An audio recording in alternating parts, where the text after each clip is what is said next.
हर हर महादेव सभी को। बोलिए अम्बे मात की जय। जय माँ दुर्गा। श्री दुर्गा सप्तशी दूसरा अध्याय।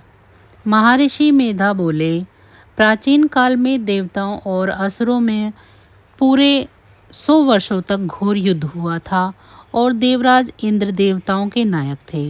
इस युद्ध में देवताओं की सेना परास्त हो गई थी और इस प्रकार संपूर्ण देवताओं को जीत महिषासुर इंद्र बन बैठा था। युद्ध के पश्चात सारे हारे हुए देवता प्रजापति श्री ब्रह्मा के को साथ लेकर उस स्थान पर पहुँचे जहाँ पर कि भगवान शंकर विराजमान थे। देवताओं ने अपनी हार का सारा वृत्तांत भगवान श्री हरि विष्णु और शंकर जी से कह सुनाया। वह कहने लगे, हे प्रभु, महिषासुर सूर्य, चंद्रमा, इंद्र, अग्नि, वायु, यम, वरुण तथा अन्य देवताओं के सब अधिकार छीनकर सबका अधिष्ठाता स्वयं बन बैठा है। उसने समस्त देवताओं को स्वर्ग से निकाल दिया है। वह मनुष्यों की तरह पृथ्वी पर विचर रहे हैं। दैत्यों की सारी करतूत हमने आपको सुना दी है और आपकी शरण में इसलिए आए हैं कि आप उनके वध का कोई उपाय सोचें। देवताओं की बातें सुनकर भगवान श्री हरि विष्णु और शंकर जी को दैत्यों पर बड़ा गुस्सा आया। उनकी भौहें तन गई और आंखें लाल हो गई।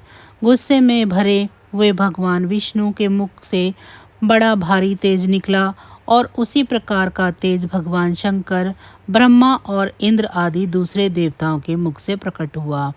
फिर वह सारा तेज एक में मिल गया और तेज का पुंज वहां ऐसे दिखता था जैसे कि ज्वालामय पर्वत हो। देवताओं ने देखा कि उस पर्वत की ज्वाला चारों ओर फैली हुई थी और देवताओं के शरीर से प्रकट हुए तेज की किसी अन्य तेज से कोई तुलना नहीं हो सकती थी। एक स्थान पर इकट्ठा होने पर वह तेज एक देवी के रूप में परिवर्तित हो गया और अपने प्रकाश से तीनों लोकों में व्याप्त जान पड़ा। वह भगवान शंकर का तेज था जिससे देवी का मुख प्रकट हुआ।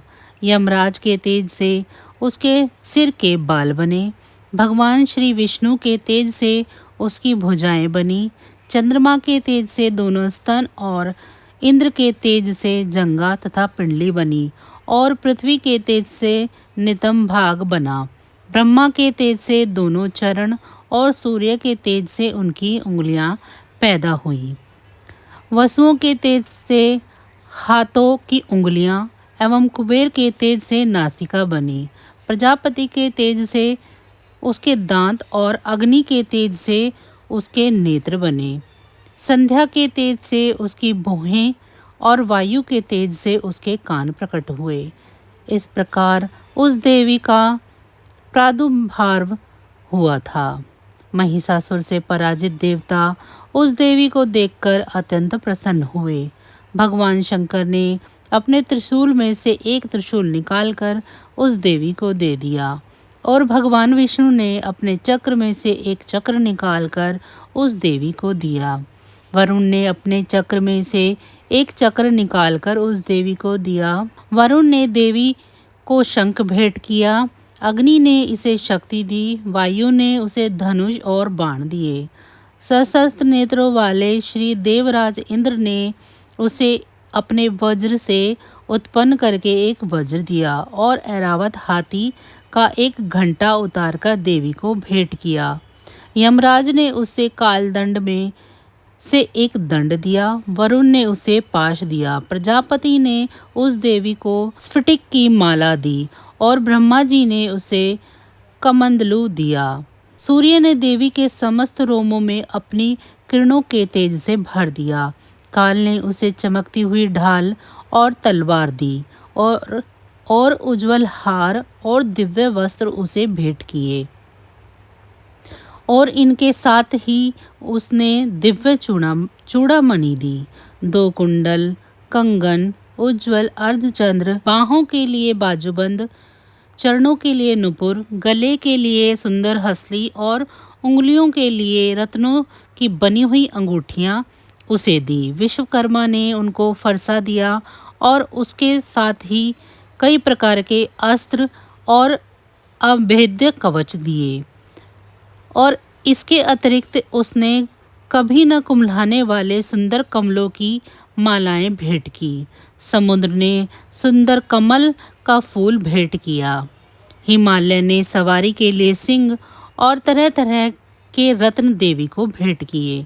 यक्षराज कुबेर ने मधु से भरा हुआ पात्र और शेषनाग ने उन्हें बहुमूल्य मणियों से विभूषित नागहार भेंट किया।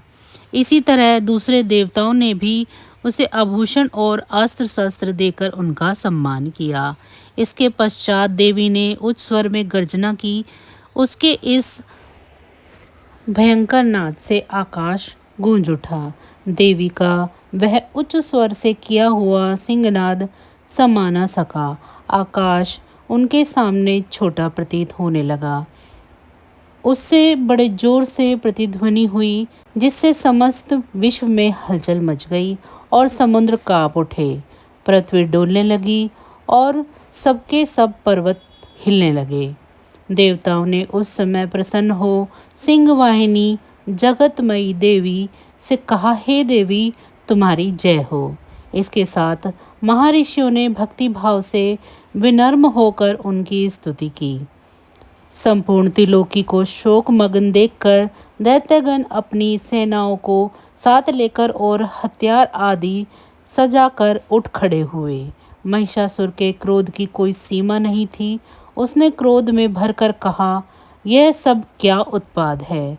फिर वह अपनी सेना के साथ उस ओर दौड़ा जिस ओर से भयंकर नाद का शब्द सुनाई दिया था, और आगे पहुंचकर उसने देवी को देखा, जो कि अपनी प्रभा से तीनों लोगों को प्रकाशित कर रही थी।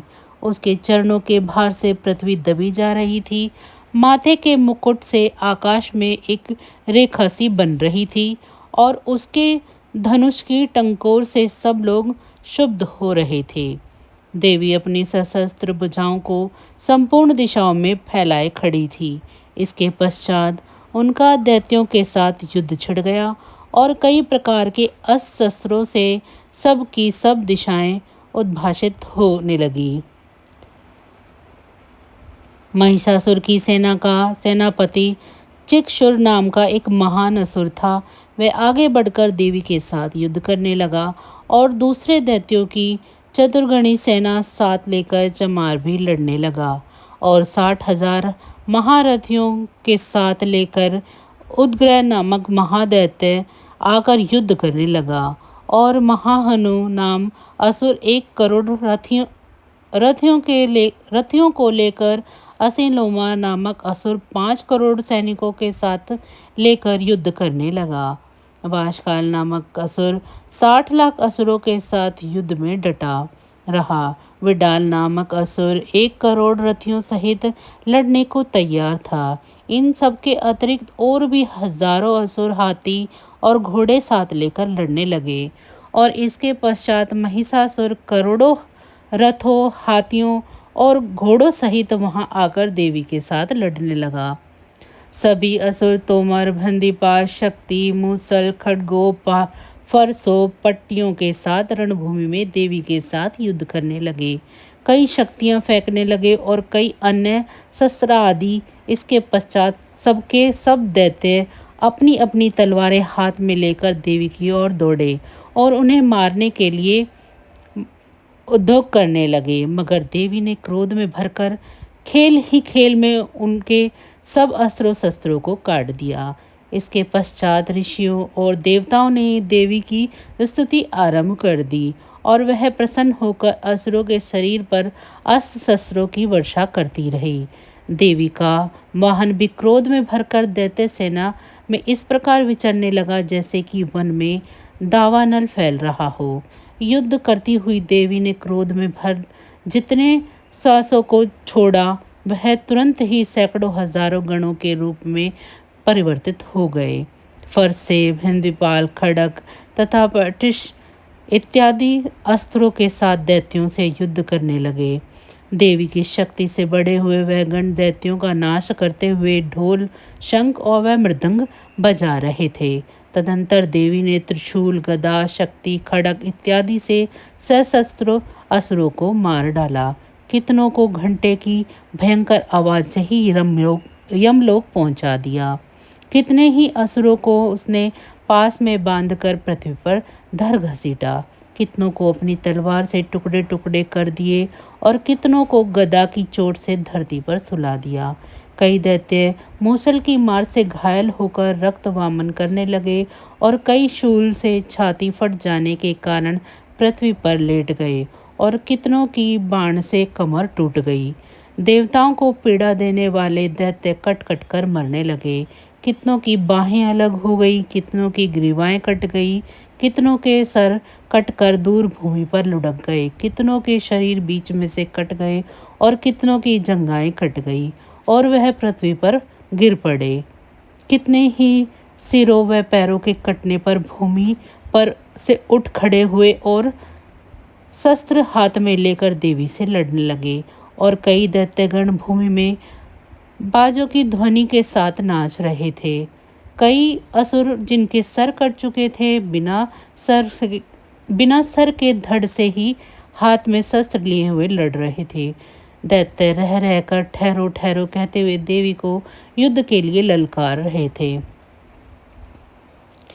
जहाँ पर यह घोर संग्राम हुआ था वहाँ की भूमि रथ घोड़े और असुरों की लाशों से भर गई थी और असुर सेना के बीच में रक्तपात होने के कारण रुधिर की नदियाँ बह रही थी। इस तरह देवी ने असुरों की विशाल सेना को क्षण भर में इस तरह से नष्ट कर डाला जैसे तृणकाष्ठ के बड़े समुद्र की अग्नि को नष्ट कर डालती है। और देवी का सिंह भी गर्दन के बालों को हिलाता हुआ और बड़ा शब्द करता हुआ असुरों के शरीरों से मानो उनके प्राणों को ढूंढ रहा था। वहाँ देवी के गणों ने जब दैत्यों के साथ युद्ध किया तो देवताओं ने प्रसन्न होकर आकाश से पुष्प वर्षा की। तो बस दुर्गा सप्तशती दूसरा अध्याय यहीं समाप्त होता है। आगे हम फिर मिलेंगे इसी तरह की अन्य वीडियो के साथ। तब तक अगर आपको मेरी ये वीडियो अच्छी लग रही है तो वीडियो को लाइक कर लें। चैनल को सब्सक्राइब नहीं किया है तो चैनल को सब्सक्राइब कर लें और कमेंट बॉक्स में जय माँ दुर्गा ज़रूर लिखें। माता रानी की कृपा आप सभी पर सदैव बनी रहे। इसी के साथ अब मुझे दीजिए इजाज़त। आप सभी का बहुत बहुत धन्यवाद।